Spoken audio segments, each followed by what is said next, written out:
So I'll just welcome everybody to this talk and discussion, and we're in for a um, very nice session today with Mr. Behl. But before we get started, I just wanted to request everybody to please mute themselves while the session is going on. And in the beginning, I'll request Raju to say a few words about the two organizations that are hosting this event, especially IIWC, the Indian Institute of World Culture. Please go ahead, Raju. Thank you, Unayata. And this event is a joint initiative by IIWC or the Indian Institute of World Culture. The Indian Institute of World Culture is an old institution in Bangalore. It was founded by Sri B.P. Wadia.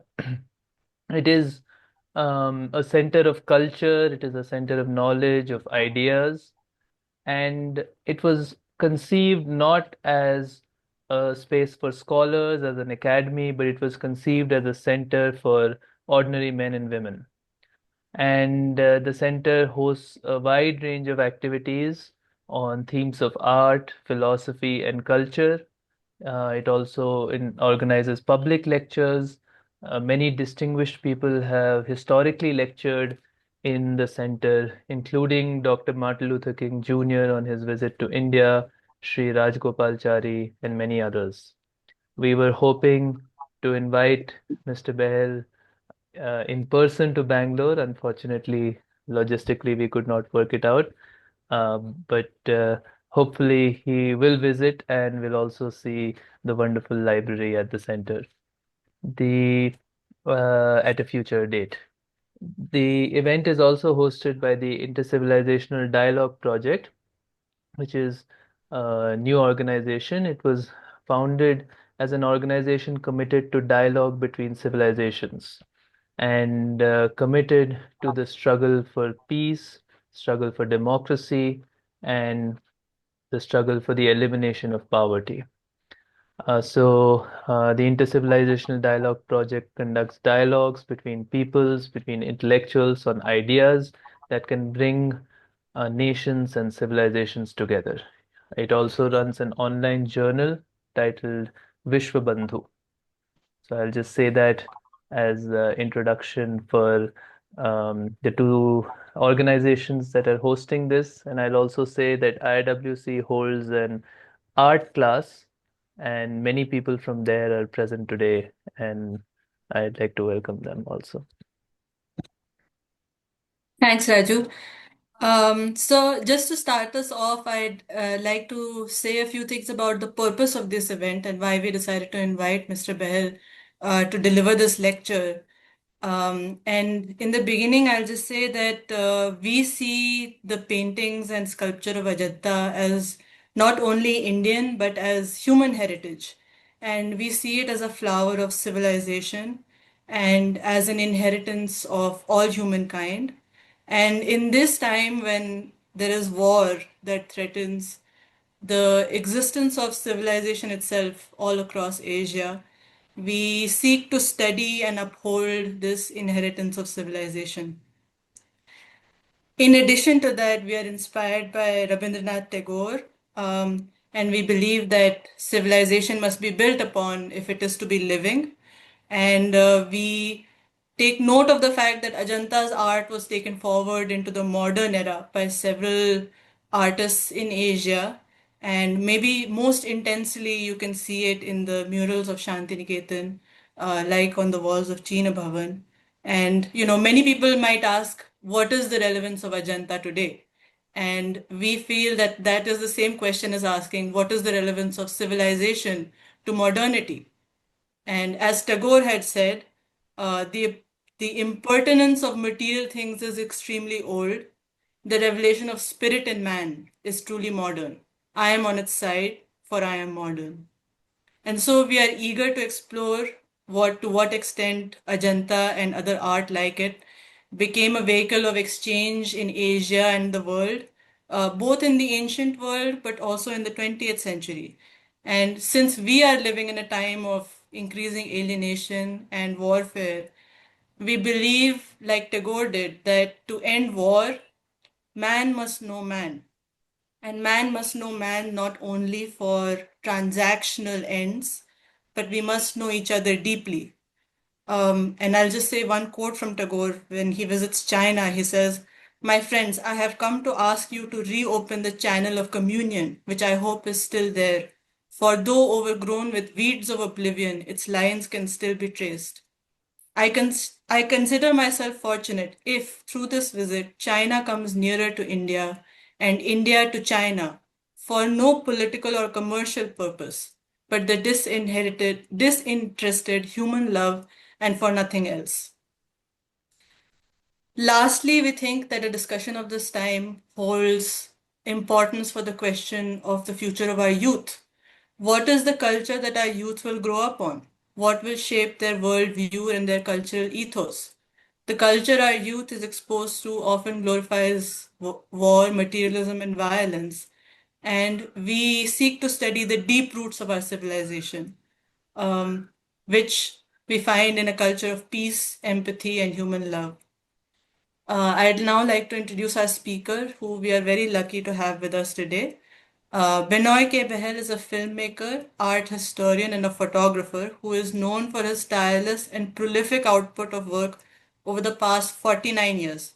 He has taken over 53,000 photographs of Asian monuments and art heritage and made 146 documentaries which are regularly screened at major cultural institutions worldwide. His photographic exhibitions have been warmly received in 74 countries around the world.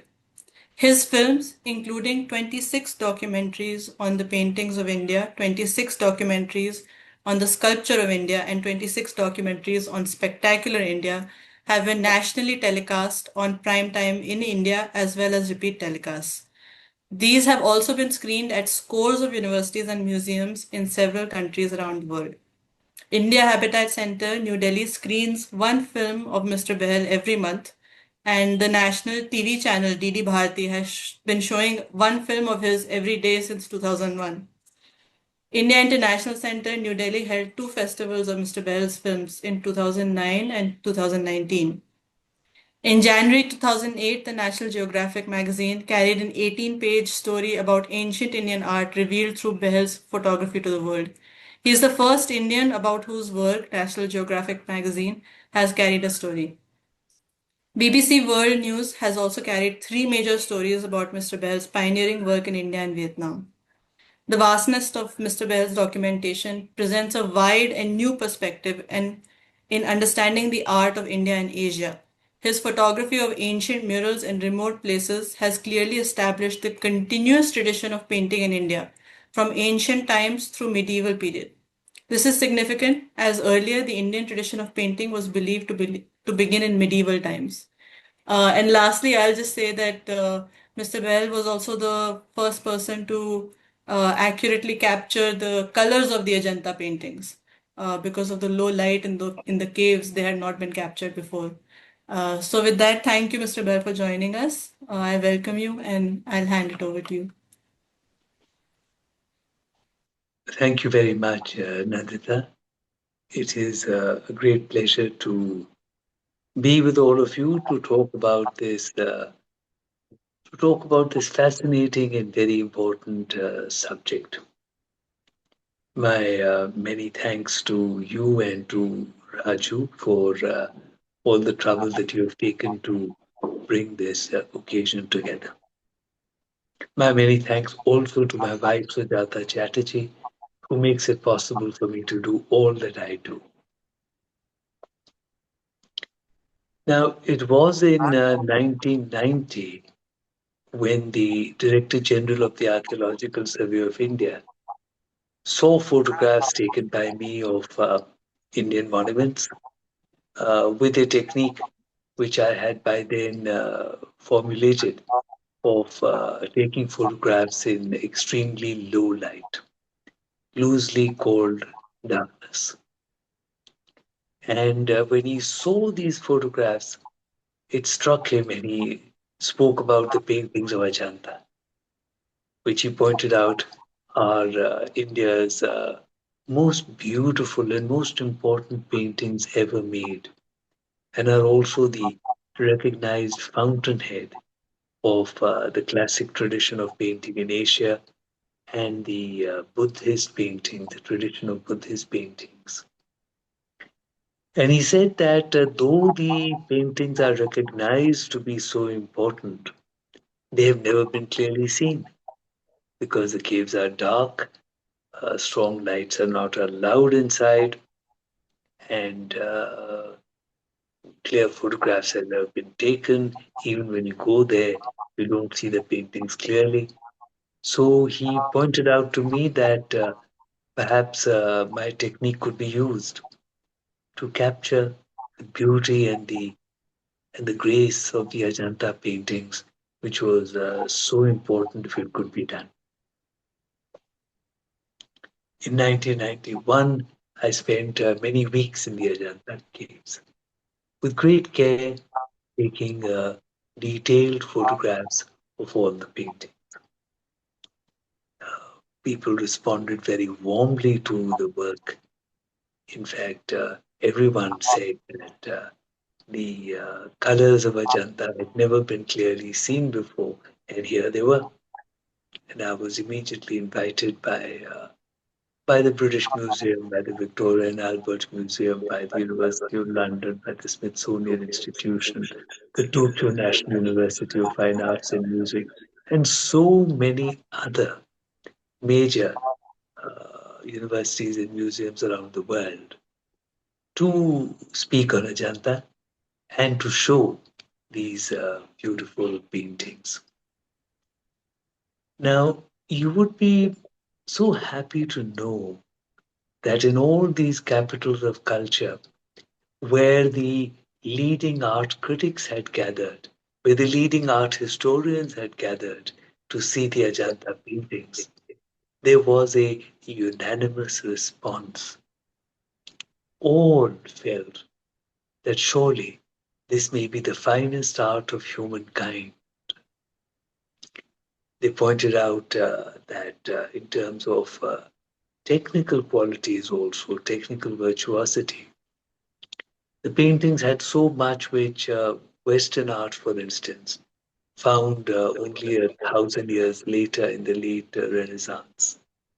So many qualities in these paintings of the 5th century, which came in Western art, for instance, even much after the Renaissance, in the time of the Expressionist paintings, the Impressionist paintings, and even qualities of modern art found to be present in these ancient paintings.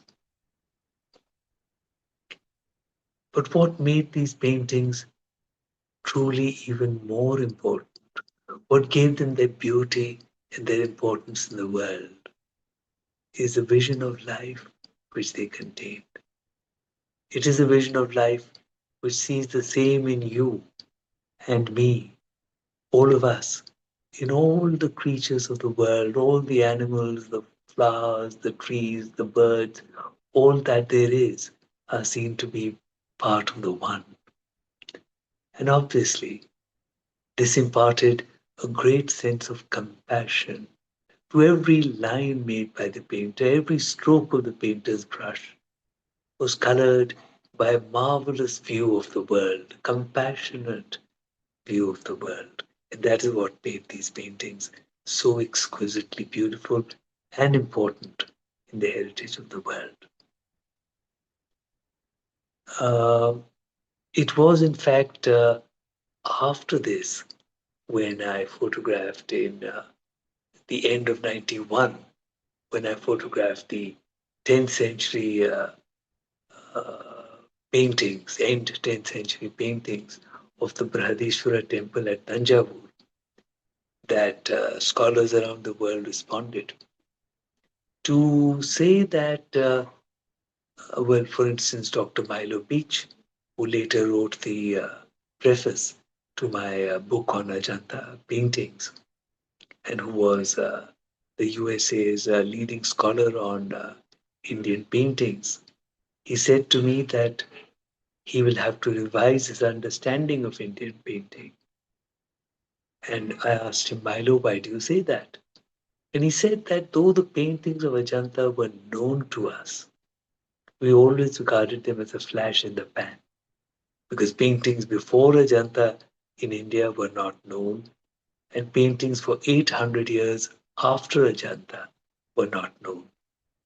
But the paintings which you're showing me today of the 10th century, which have the same technical virtuosity as the Ajanta paintings, these show that there was, in fact, a continuous tradition of painting in India. So, therefore, this is of much consequence and importance. I had the good fortune thereafter to go on and photograph other Indian paintings of the 5th, 6th, 7th, 8th, 9th, 10th, 11th, 12th, 13th centuries. And I was able to, through all this photography, clearly establish the continuous tradition of painting in India coming from ancient times. Now, the paintings of Ajanta indeed were known, especially in the countries of Asia. Everywhere in Asia, they were regarded very highly. In fact, they were worshipped. There were painters from Japan, from Sri Lanka, and other places who had spent considerable time at the Ajanta caves in attempts to paint reproductions of the Ajanta paintings. In fact, the British government had also recognized the importance of Ajanta, and in the 19th century had made many attempts to make reproductions of the Ajanta paintings. Interestingly, each time painted reproductions were made with much labor and even years of effort. These were shown in England at the Crystal Palace in Sydenham, and the exhibition caught fire. Again, and I have a news clipping of 1876 about how in 1872 a vast amount of money, which would be the equivalent of scores of crores of rupees today, was sanctioned by the British government to paint reproductions of the Ajanta paintings. Indeed, they were made and they were taken and they were displayed at the Crystal Palace in Sydenham in England. Coincidentally, the exhibition caught fire again. In fact, the joke when I was lecturing in London and showing the Ajanta paintings, the joke going around was which institution, the British Museum or the V&A, which one is going to catch fire this time? But joking aside, that is the sort of importance that was given always to these marvelous paintings of Ajanta. And here in India, there was after these fires and the loss of these reproductions, the British government again assigned Lady Herringham in the early 20th century to paint reproductions of Ajanta again. She took with her many assistants from Calcutta, and which included Nandalal Bose and Abhinavanath Tagore, these assistants who had been taught that India had no understanding and no tradition of painting, and who had learned paintings in the British style of academic realism. When they came with her to Ajanta and they saw the glorious paintings, they were overjoyed. They could not contain themselves. India had, they found right there, India had not only a great tradition of painting, but it was absolutely wonderful. So when they went back to Calcutta, the new school was started, the Bengal school, and and many painters began to paint in the tradition of ancient Indian paintings. what we are sometimes not so aware of is that from other countries too, there was a great deal of interest in Ajanta and uh, and a great influence of Ajanta. For instance, Solis Mendes, a great painter of Sri Lanka, came to Ajanta, went back to Sri Lanka, and painted the most beautiful, exquisite Buddhist murals. And not just that, but George Keat, who is known to be Sri Lanka's greatest painter, and who is recognized to have so much influence of Indian culture that in India he used to be often called one of India's greatest painters. George Keat is deeply influenced by Ajanta and by later manuscript paintings of the Pala and Jain manuscript traditions. So you begin to get an idea about these marvelous paintings. Everyone who saw them, everyone who became aware of them was deeply in love with these paintings. And words could hardly be used to describe the qualities of these paintings. As we begin to look at this art, one must also remember that the philosophy of aesthetics was developed at a very early age in India.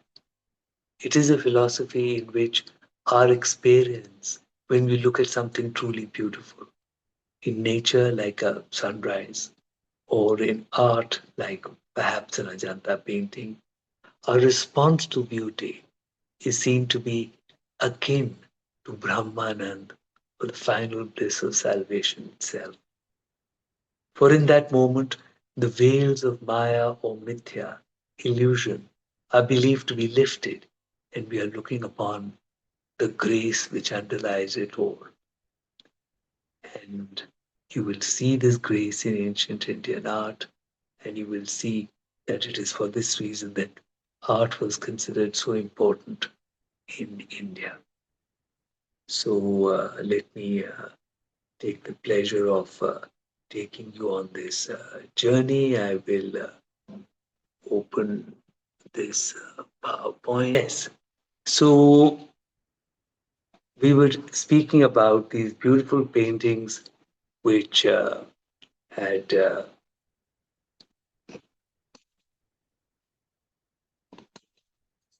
had not been so clearly seen before. And so, because of the light which was allowed to be used inside the caves, which had to run on electricity coming through a dimmer at low voltage, it was only orangish light which was cast upon the paintings, and therefore this is how the paintings had previously been seen. With my technique of photographing in dark conditions, fortunately, the true colors came out.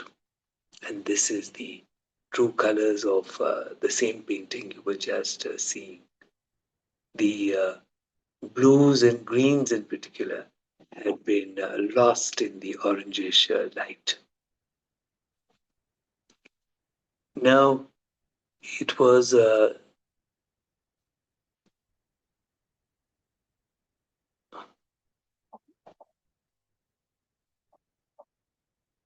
it was not only the orangish light which made it difficult to see the paintings with clarity. Unfortunately, by the early 20th century, there had been much graffiti upon the paintings. For instance, what you're seeing here is a painting of the 2nd century BCE in Cave 10 of Ajanta. Now, that, as you're aware, is a very, very early age for a painting of the classic tradition. It would make the painting invaluable in the history of world art. But there was so much graffiti on it that you could not really see the painting very clearly. Now, 20 years ago, I spent a considerable amount of time in working on images of these paintings and very carefully remove the graffiti with very minor digital restoration so that you could see the paintings more clearly. So here you are. This is a painting in Cave 10 of the 2nd century BCE. Now, see the qualities of the art. If you look to the top left of the frame, you would see the exchange of glances, something which you did not really expect at this early period. If you come down, again you will see that depth of expression, most unexpected at that time. And coming at the bottom, coming towards the center, you see the dancing girl. And you see that inward look, which is a hallmark of the finest art of India. It is a hallmark of the great tradition of art which spread from India to so many countries of Asia. That inward look was already there in that early period of time. So this is the beginnings of this idealized tradition of art, which began in India, and remnants of which survive at Ajanta to show this to us. Now, continuing with paintings of the 5th century, the first figure that you saw was carrying an offering of lotuses for him that you see here, the Bodhisattva Vajrapani. Bodhisattva, as you are aware, is a being on his way towards enlightenment. Vajrapani means bearer of the thunderbolt. And it is this thunderbolt which is one of the earliest symbols, most popular symbols in Indian philosophy and art. In fact, Lord Indra, that is the first deity that we see depicted in Indian art.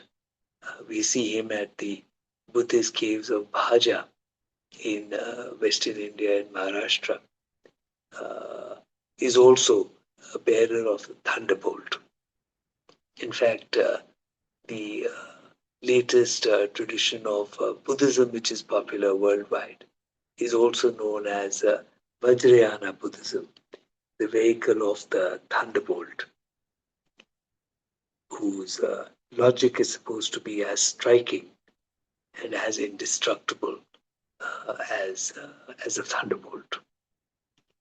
And you see him here, the Vajrapani, with his glorious crown, bringing before us the majesty of the Spirit, far greater than the majesty that we may seek in the world around us, the majesty of the Spirit within us.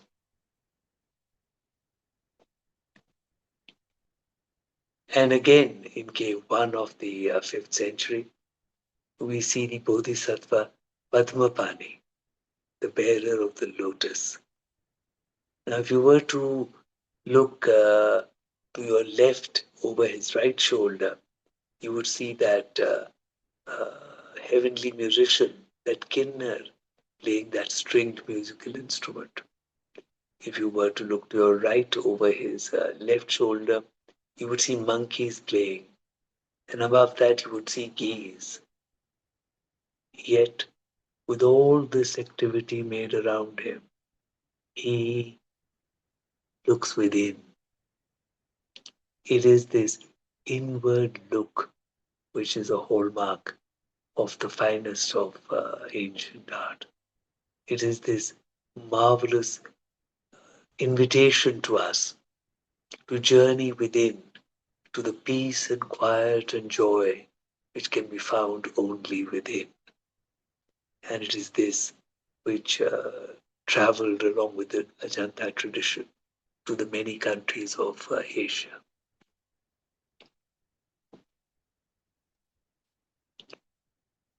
Again in cave 1, a couple in harmony, and it is this sense of harmony which pervades the world of Ajanta. There are these thousands of figures painted across the caves, and they all create a world of compassion, a world of harmony, which influences us immensely in the time that we spend there.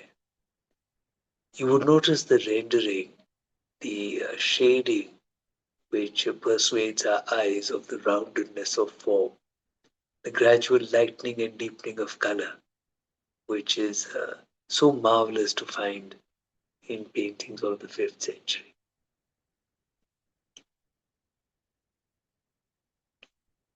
Again, in Cave 1 of Ajanta, a depiction from the Mahajanak Jataka.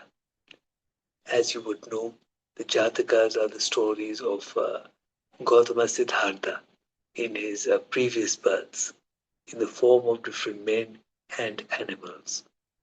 You see him here as King Mahajanak, who is made just a little to the right of the center of this frame. And you see him listening to the sermon of this hermit. You might notice the antelope, who listened with as much rapt attention as any of the human figures. For we must remember that in the vision of this artist, the animals are no different from the human beings. They have the same understanding, the same feelings as any of us.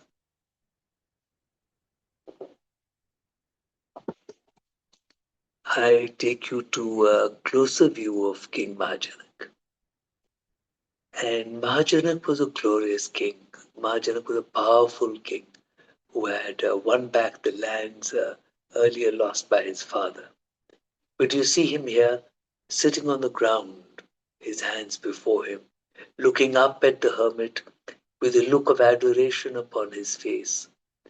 A look of adoration which even the damage of so many centuries has not managed to remove. It is this humility with which we rise. It is this humility which is the message of this art. Having heard that sermon, King Mahajanak decides to renounce his palace life, to give up his royal life, and to go away into the forest as an ascetic. You see him announcing this decision in the palace, and behind him is his mother, who is aghast at this turn of events. And in front of him is his wife, Queen Shivali. Now, Queen Shivali's eyes are painted in a very particular way. By the time these paintings were made, the Chitra Sutra had been formulated. The Chitra Sutra is the earliest known treatise of art making. And it provides the painter with thousands of guidelines on how to make landscapes, how to make trees, how to make animals, how to make different human beings, how to make different expressions upon the face. And in the expressions, it gives guidelines, including 5 different shapes of eyes which can be made to convey different feelings. And Queen Shivali's eyes here are made exactly in the shape of eyes of a person who is sad or weeping, as indeed we would understand she may be, for she is hearing her husband say that he is going to go into the forest. Now, if you look at her lower garment, it is woven in the form of ikkat, which is practiced in India till today.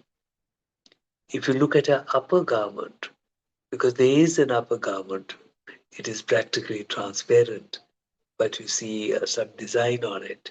If you look at her hip, this upper garment would remind you immediately of how well known India was at that time for making the finest textiles in the world. In fact, in the first century BCE, Pliny the Elder was writing in Rome that Roman coffers are being emptied for buying too many fine textiles from India. A century later, Emperor Vesuvius is saying exactly the same thing. Now, if you were to look at the jewelry dangling below her bosom, you might notice the curve in those strings. And it is those curves which persuades your eye of the movement. And the painter knew these details and was making these details in the 5th century. Not only making them, but in fact, the Chitra Sutra also writes about these details and how they are to be made. The Chitra Sutra expected a very high quality of art from the painter. He expected the painter to be able to make the movement of leaves in the breeze, to be able to make the movement of waves upon the water, and all this in a medium which is, after all, unmoving. And this is the quality of art which was sought, and this is the quality of art in which the painter lost himself to bring the so many feelings before us. And to just behind the queen, we see palace maids responding in sadness when you look at the faces above, and in shock when you see the face below, to the same news that the king is going to go away and leave their mistress, the queen, alone. And what a depth of feeling is expressed here. And everywhere here and everywhere in Ajanta, there is so much the people feel for each other. People are filled with concern for each other. It is a marvelous world. Spending time in Ajanta fills you with a spirit of compassion which truly enhances the value of life.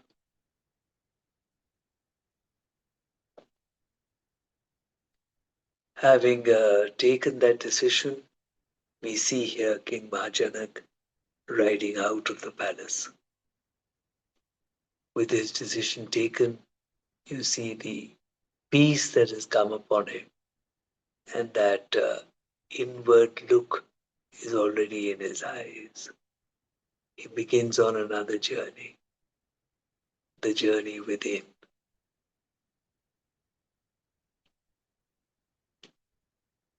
In cave 17 of Ajanta, we see here the Vishwantara Jataka. Prince Vishwantara is the final birth of the Bodhisattva before he will be born as Gautama Siddhartha, who will gain enlightenment and finally become a Buddha. You see him, he is a seated, dark figure. And here he is conveying to his wife, Princess Madri, that he too will be going into the forest, leaving the palace, and he is suggesting to his wife, the princess, that she should remain behind, as she will not be used to the difficult life outside. Princess Madri, however, decides to go with him. Now, if you look at the purse which she dangles from her fingers, there you would notice again that curve in those purse strings, which tells you about the movement. It's absolutely marvelous to see these details in 5th century paintings. You would, of course, see the depiction of perspective in the receding pillars. You would see the elliptical mouth of the vessel which this man is carrying, and so much more, which makes this a beautiful painting.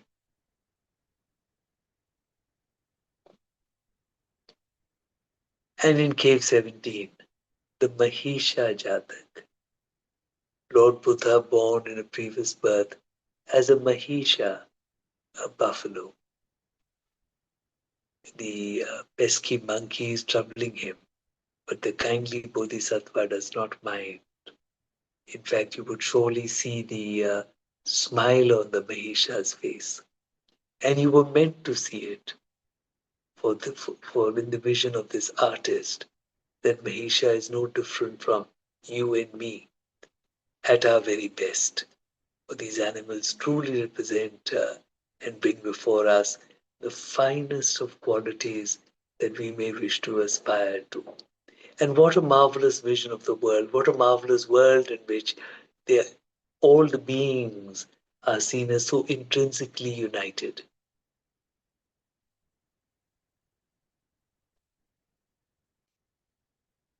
Again, in cave 17, we are seeing a scene from the Shaddans Jatak.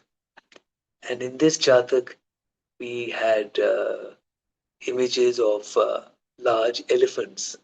You do see the feet of one of them in the top right of the frame. And while these are being presented, if you look at the branch of the tree close to this man's head, I'll take you to a closer view. And yes, those are ants climbing up that tree. If you go to Ajanta, you will most probably not see these ants. And the artist knows that. But for the artist, it is his duty, his dharma, to make them. They're a part of the world, and he has a devoted way of presenting, of making all the creatures of the world. Whether we see them or we don't, he has made them. And it's so absolutely marvelous to see this concern for all that there is. Much we can learn from this vision. And rather unseen painting of the 5th century. This is the Buddhist caves at Pital Khoda, about 2 hours drive away from Ellora, again in Maharashtra in Western India. And though there is so much damage, enough survives to bring us that tenderness of expression, which is in fact the theme of this beautiful art. And again, 5th century, the Buddhist caves at Bagh, which is in present day Madhya Pradesh. Though as the crow flies, it is not so far from the caves which we were earlier looking at. And you would be so pleased to see the foreshortening of the bull in this 5th century painting already. And you would respond to the graphic quality of this art, more like modern art rather than ancient art of the 5th century period. And the earliest surviving paintings of the Hindu tradition are in the 6th century caves at Badami in Karnataka. And I was fortunate to take this painting to photograph this painting in 2001, because by the time National Geographic were visiting all the places where I take photographs in 2008, they could not find this painting. So between 2001 and 2008, there seems to have been further damage. But fortunately, I had photographed it and taken a great deal of effort to try to remove the damage so that you could see the painting more clearly. And I will stop in this presentation at this point, and you may please ask questions if you would like to. Thank you.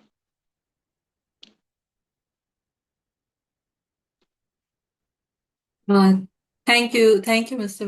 Well. That was very, very moving. Maybe I can begin the discussion as soon as we see you. Maybe I'll start.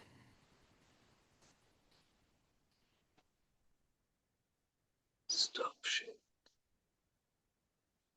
Yes, have I come back on? We can hear you, but we can't see you. Okay, I'm not sharing the screen now. So There should Start be a video. start video. video. Yes, yes, yes. Yes. That's Start my video. start my video. Can you see me? Yes, yes. Ah, So maybe I I should can keep ask. more in practice. No, it worked out okay in the end. Um, yeah, so maybe I'll begin the discussion by just asking you if you could comment on the relevance of Ajanta for, I guess, the building up of a, I guess, intercivilizational view of the world. And, you mentioned briefly that Ajanta was known definitely all over Asia, and it was known in Japan and Sri Lanka. Um, and I know I have seen parallels made between the paintings of Ajanta and the Mogao caves in Danhuang. Um, so I was hoping you could comment on, yeah, the interlinks between Asian civilizations, but also in the modern period, how this was seen and how its relevance was understood to the making of new societies in the 20th century. Yes. The marvelous thing about Ajanta, the magic of Ajanta, is that as I travel to so many countries, uh, including you mentioned the Magao Caves, China, Japan, Sri Lanka, Myanmar, so many places. The magic of Ajanta is such that it always seemed to transcend the national boundaries. When it came to the art of Ajanta, everyone everywhere would say that, like in Myanmar, they would say, or in Sri Lanka, they would say that their Sigiriya paintings are so closely related to the art of Ajanta. So that is indeed a very special thing. It helps us to transcend the egos, and this is mine and this is yours. So truly, the art of Ajanta is so special that it helps us to connect at the deepest level where there are no differences. And even in a place like Myanmar, I remember when I had in 2001 when I was giving this talk. Uh, all the archaeologists, all the art critics were gathered to to see that and hear the talk, and they were all filled with the fact that their tradition was following upon the ancient Indian tradition. So in the present so-called modern world, where in so many ways people do not like to admit that they have shared or learned from any tradition from elsewhere. When it comes to Ajanta, I find that there was a very loving relationship everywhere.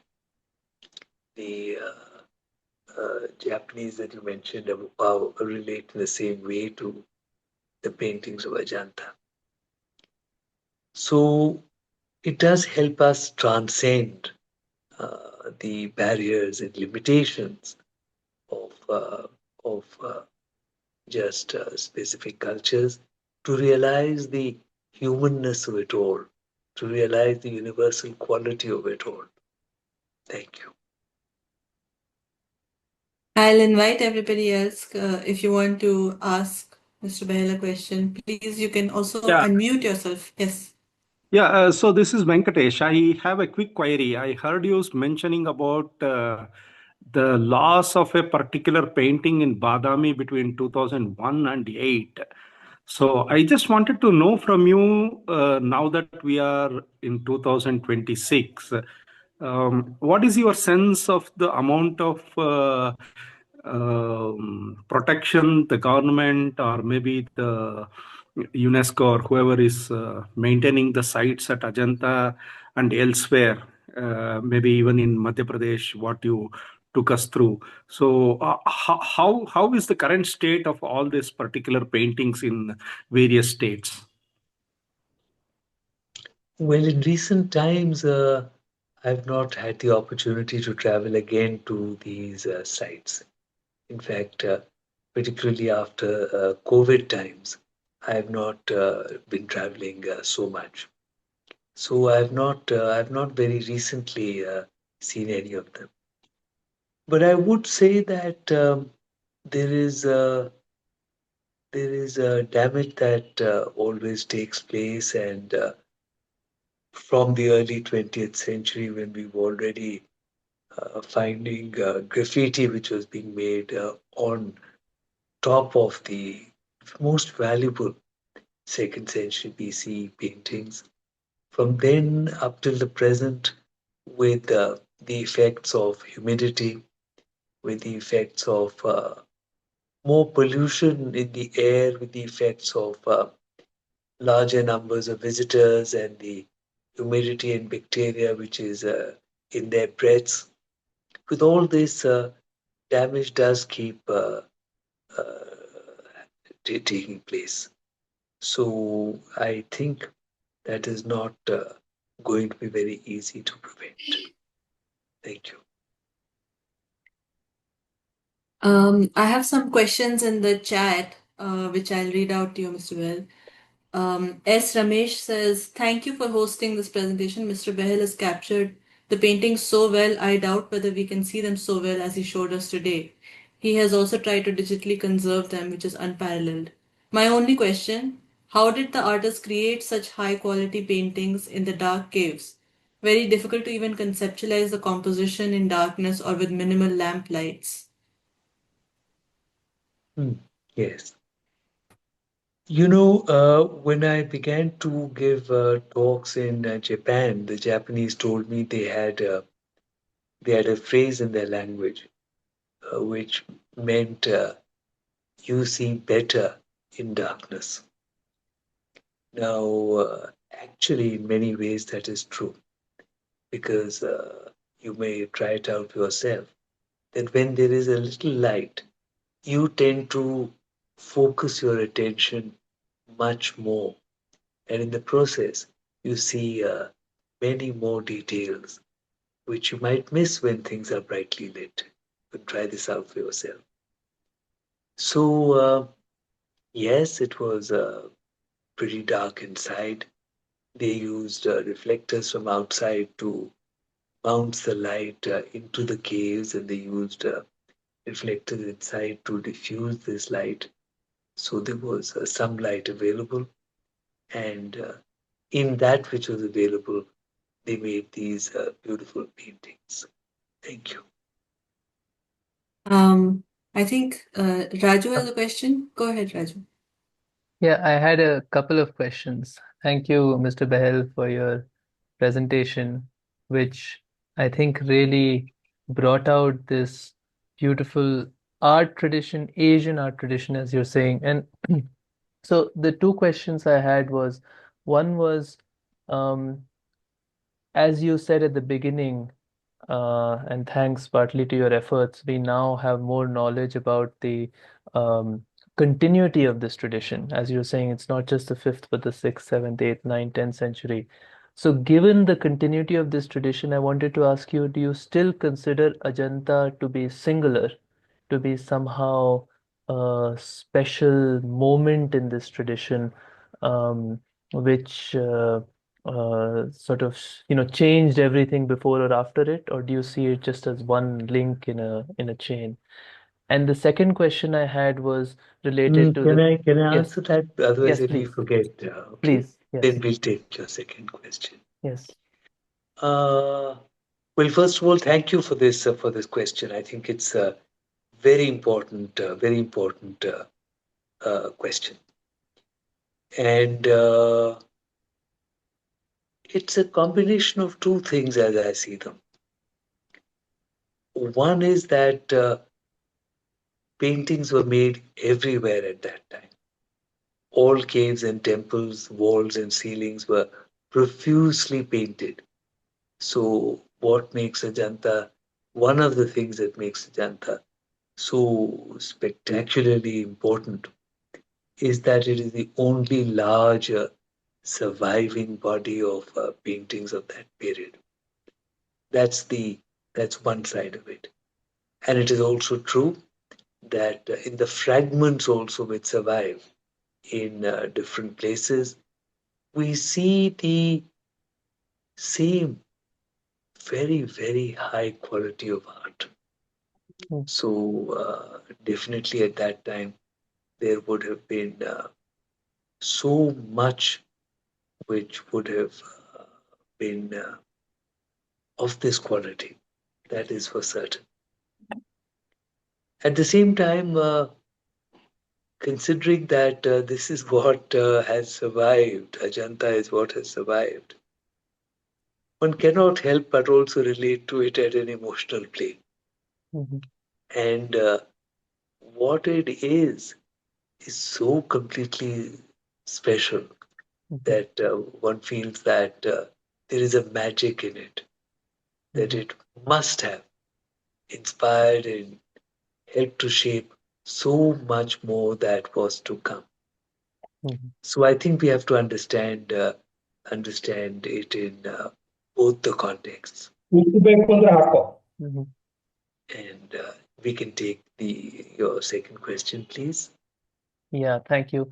The second question I had was about this division between Buddhistic art and Hindu art. And I wonder if you see that as any difference in the aesthetics or only in the ch form or in the choice of what to draw. Because the place where I'm coming from is even, for example, in Ellora, where you see Buddhist sculpture, Hindu sculpture, I see so many commonalities between the two. And so I just wanted to ask you whether you see any great difference between these two traditions? There was one great tradition of art in India, Mhm, which evolved over the centuries, mhm, and art was made in the Buddhist tradition, in the Hindu tradition, in the Jaina tradition, and others. mhm, And it was, in fact, created by the same guilds of painters mhm, for the different traditions. It was the same artists who worked on the different traditions. mhm, So there is no separate Buddhist tradition of art or Hindu tradition of art. And you must also remember that in you see more than 95% of what we know of ancient Indian history comes from inscriptions. mhm, And if you look at the inscriptions, if you study the inscriptions, you realize that every family that we know about from ancient India from these inscriptions had in it someone who was worshipping a Hindu deity, somebody who was worshipping a Buddhist deity, or a Jaina deity. So within the same family, people were worshipping the different deities. So you do not really have so much differences between these philosophic paths. In fact, you may also note that Lord Indra, the mhm, earliest depiction, is in a Buddhist cave. mhm, at Bhaja in Maharashtra. The earliest depictions of Lakshmi and Saraswati are to be found in the railings of Buddhist and Jaina stupas Mm. uh, of Madhya Pradesh at Bharhut and at Sanchi and near Mathura at Kankali Tila. In fact, the depictions of Lakshmi, Saraswati, Indra, Brahma, all these continue till today actively in the Buddhist temples of Japan. Mm. So these divisions of the different philosophic paths would appear to be something that the colonial historians saw, but in fact did not exist. Mm. Thank you. Thank you. Would anybody else like to? Otherwise, I can read a question from the chat. Okay. Prithvi wants to ask whether, when one looks at murals from ancient India, were they executed by artists from the royal courts of reigning rulers? And are the murals spread across Lepakshi and Hampi, continuing to those murals executed during the rules of the Vadiyars of Mysore, linked to the same artistic lineage of Ajanta stylistically? So there are two separate questions. Hmm. Uh, I would say that there are a number of things which you're asking here, and if you have the opportunity to attend one of the courses that I give on art history, I give these very concise courses in just 2 days. Many of your answers could be found in much more detail there. But coming back to this, um, royal painters making for the royal court is something which happens in the medieval and late medieval period in India. Before that, it is the guilds of painters who have their own tradition which they follow. And the most wonderful thing is that it is not kings who are sponsoring the making of this art. In fact, the stupas and temples of the ancient period right across India, none of them were being made at the behest or with the sponsorship of kings. Though, of course, casual historians would say that so and so Buddhist king made this stupa, so and so Hindu king made this temple. But if you were to look at the inscriptions, which show how these were made, if you look at the ancient inscriptions, you find that it was in fact the common people who created the monuments of ancient India and their art. You have inscriptions. Take a look, for instance, at the Great Stupa at Sanchi. 631 inscriptions survive out of what may have been a couple of thousand inscriptions originally. And what do the inscriptions say? An inscription says that I am a fisherman and I am sponsoring the making of this railing of the stupa. I am a housewife and I'm sponsoring the making of this architrave of the gateway of the Torana of the stupa. And I'm a tailor.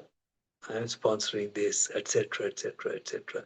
It's absolutely wonderful to see that it was the common people who actually, this was an art of the people by the people, and it was created by guilds who were carrying on ancient traditions and sponsored by the people.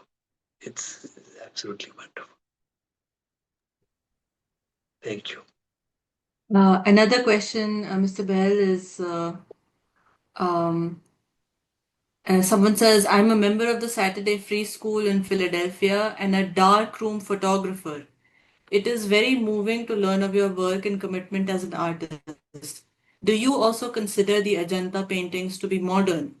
To what extent do you feel they speak to the modern or the universal condition of the Indian people and the world today?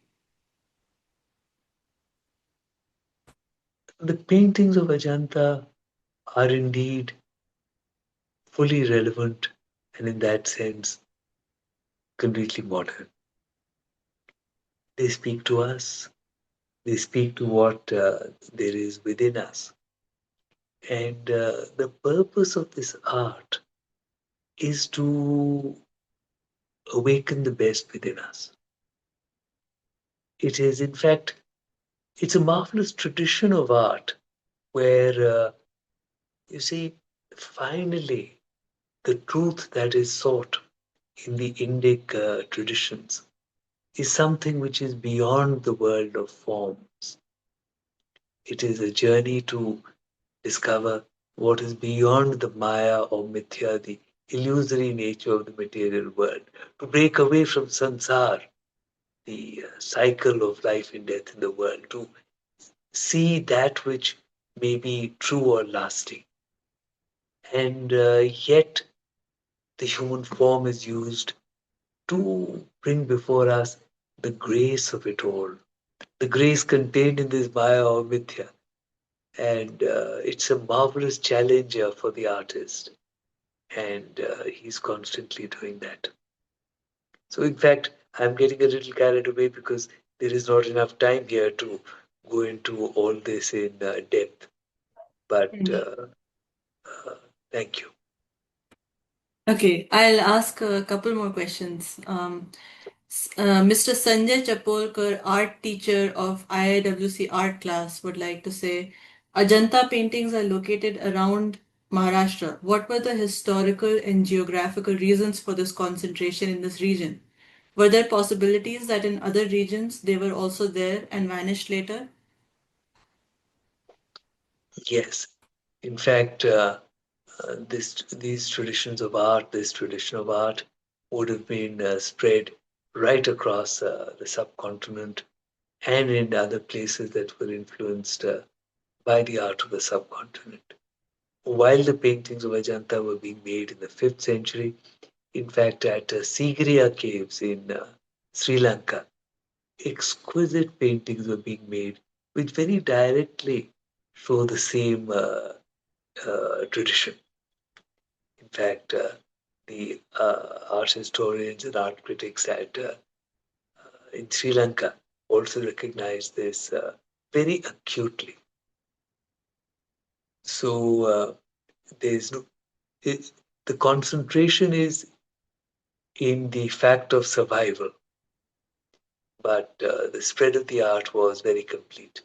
Of a little later period, I did not have the opportunity to show you today, but of a little later period, by the 7th century or so, you have the you have paintings surviving in remote temples, for instance, in Tamil Nadu, which have very beautiful quality. Or you have paintings surviving again in Tamil Nadu of the Jain tradition at Sittanavasa. And in the study of the art, you find that, and you must also remember that traditions are being reflected not only in painting but in sculpture. It would have been the same guilds who were making the sculptures and the paintings. And the development of the art is from period to period, from century to century. But at any given period of time, it is spread right across the length and breadth of the country. Thank you. The next Hi. question. Hi. Oh, yes, please. I just wanted to ask, sir, I'm a student of IIWC, Bangalore. Uh, just that can these paintings be restored at the place where they are? Can that be done, or is there anything being done on that front? Because as he mentioned, that Badami one painting which was there has been vanished now. So, is there anything happening about restoring what is available now? I'm afraid restoration on the site itself, physical restoration, would be extremely dangerous. In fact, even the best of restoration would not be able to capture the true quality of the work. So, what we should do is to conserve everything as best as we can. And if you are going to restore, then I would say images of the paintings, like I have shown you, Yes. should be restored. And again, in my own restoration of the paintings, with all my love of the paintings, with whatever understanding I have of the paintings, I also did as little as possible, because the minimum amount of interference would be better, because it is interference Yes. with the original art. So digital is much safer, and it should restoration should not be done of the original. Thank you. Thank you. Thank you so much. Um, Venkatesh, who spoke earlier, he would like to ask if you recommend any books on Indian cave paintings. Uh, I would say that the writers on the subject, uh, C. Shivaramamurthy is a great writer on the subject. The writings of Stella Kramrisch are very good. Uh, Karl Khandalawala is very good. Uh, you could see my own book on the Ajanta caves. You could, yes, Yes. I would recommend these. Thank you. Are there any more questions? You can also raise your hand if you're unable to unmute yourselves.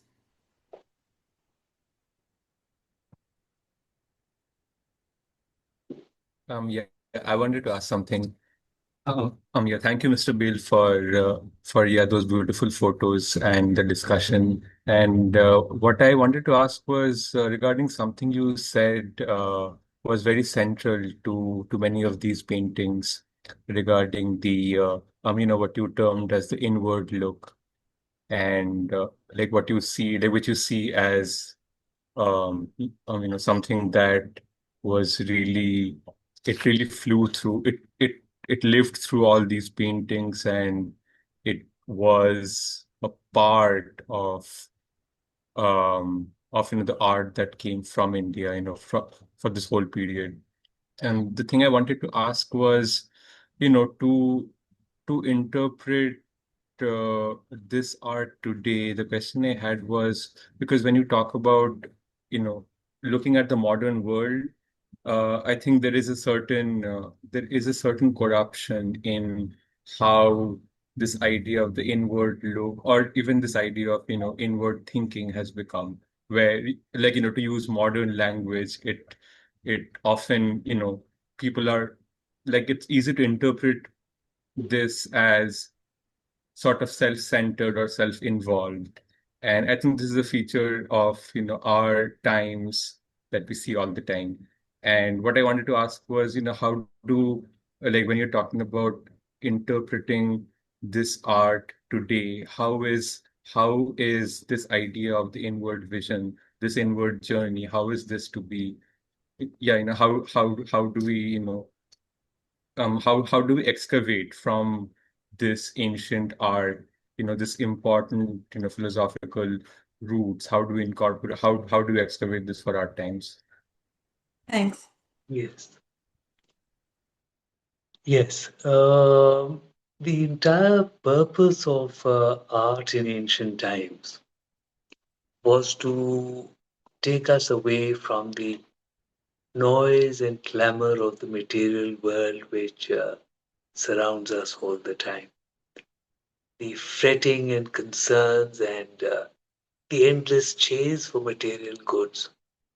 that seems to beset us in practically every moment of our lives.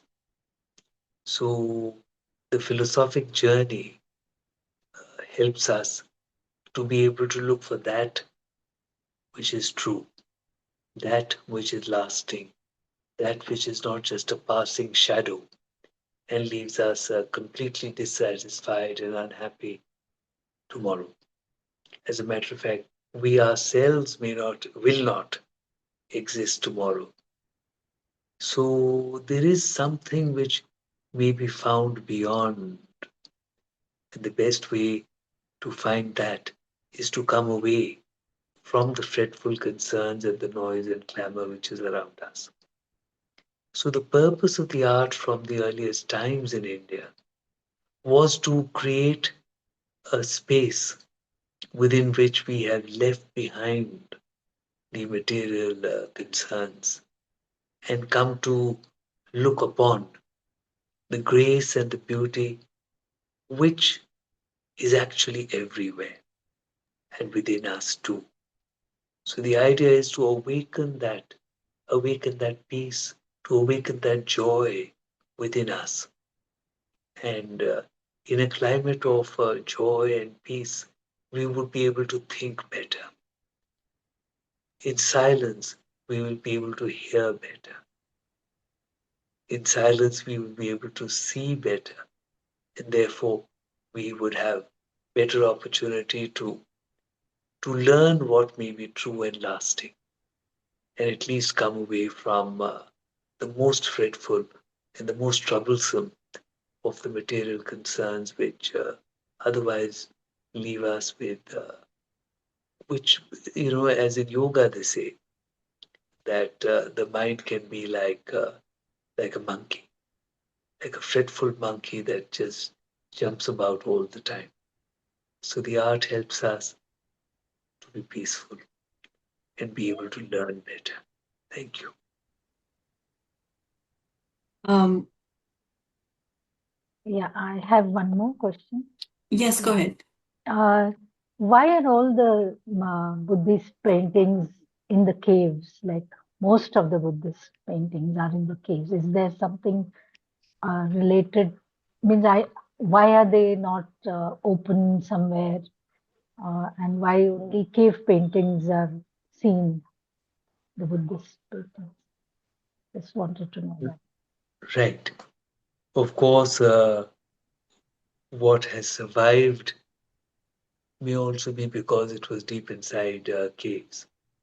But at the same time, it is true that they are specifically made deep inside caves and in later times made deep inside the enclosures of temples. And the idea is always to leave behind our concerns and come deep inside. And in that sanctified silence, to be able to concentrate upon that which is true. In fact, from the earliest times, the outer sections of the cave walls, the railings which were made around stupas, and the outer walls of the temples used to present the multiplicity of the forms of the world, the material world which is constantly around us, the material world which constantly distracts us. But then, as we go around the temple or around the stupa railings and we come to the gateway, we pass the yaksha and yakshi who represent the vigor of the natural order. We bow our heads before them and we proceed further towards the sanctified silence where we will be able to leave all this behind and concentrate upon and meditate, concentrate upon what may be true. Thank you. Okay, I'll just ask you a last thing, Mr. Behl. Somebody in the chat would like to know how they can find details of the history course you mentioned. Uh, well, In Delhi, it is conducted by the India Habitat Center twice in a year. In Bangalore, it will be conducted after a couple of months by Urmila Deviji. And yes, and I can always be in touch with you to let you have more details so that you can pass on the details to the people who are interested. And you could also be in touch with my email ID, benoy.behl@gmail.com, and we can keep you informed about the course. Yes. So I'll type out both my number and I'll type out both my number and Mr. Behl's email in the chat, so you can contact either of us for more details. Mr. Chapurka, yes, please go ahead. You're muted. We cannot hear you yet. Yeah. Yes. Now it's okay, I think. Yeah. Yes. This question is from my students' side. What is the most important lessons Ajanta paintings offers to today's art students beyond style and technique? See, in all art that is created, in every line which is painted by an artist, he's actually making himself. So if you have it in your mind that you have to make art for sale and that you must please certain audiences, certain kinds of viewership, if you have any such purpose in the art, it will distract you from being able to produce true art. What you have to do is to work upon yourself. Be happy, be joyous, be caring, be compassionate. It is your own journey in life which will be reflected in the art. And there is no better teacher than Ajanta. In fact, Ajanta is so good, Ajanta is so wonderful that it fulfills the stated purpose of Indian art. The stated purpose of Indian art being that it is more valuable than gold or jewels, as it will transform you. So if you were to spend enough time with art like Ajanta, it will transform you. It will awaken that joy within you. It will awaken that grace. So it will help you come away from. We are so occupied by so many things that we are taught in this material world. We think it is very important for us to gain this kind of power or that kind of power, to buy so many things, all kinds of things which keep us distracted.